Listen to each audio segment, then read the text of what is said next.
Nakaposisyon na ang mga kano sa iba't ibang bahagi ng Baghdad pero walang gumagalaw. Nandoon lamang sila upang bantayan ang maaring ganti ng Iraqi Army pagamat hindi na sila makita ngayon. Sa pagpasok namin ng Baghdad, marami ding mga Iraqis ang natutuwang sumalubong sa mga mamahayag. Nagpapatuloy pa rin ang mga nakawana pero galit silang makuna ng kamera. Sa sentro ng Baghdad, sarado lahat ng gusali. Ang iba ay pinasok at ninakawanan ng mga tao. Ang iba ay kinandado na lamang ng mga mayari dahil wala ng pera ang mga tao. Dito, walang kuryente, hirap sa tubig, salat sa pagkain. Wala ring pulis, walang gobyerno, walang batas. Ayon sa mga PhilAm na sundalong nakausap ko, bagamat kontrolado na nila ang Baghdad, nananaig pa rin ang tensyon sa kapaligiran. Bago kami dumating dito, siyempre may mga police, may mga government officials. Nung nalaman nila na darating yung Marines, nag-alisan lahat sila. Nag-alisan lahat sila, kaya parang tahimik.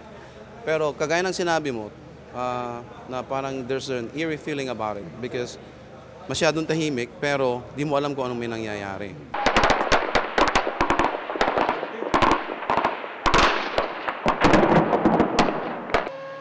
Kamakalawa, sumabog ang tutukan sa pagitan ng mga tropang kano at mga Iraqis malapit sa aming hotel. Mabilis na nag-deploy ang mga sundalong kano. Ang ilan sa kakamadali nadapa. Merong mga snipers sa kabila ng makasaysayang ilog ng Tigris.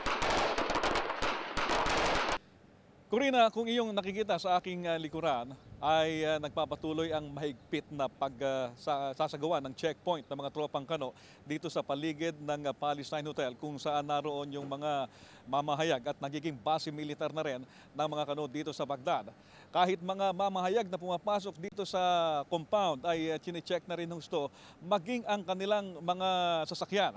Ito'y dahil ayon sa aking mga nakausap dito na mga sundalong kano ay nagpapatuloy pa rin ang matinding banta laban sa kanila dito sa Baghdad.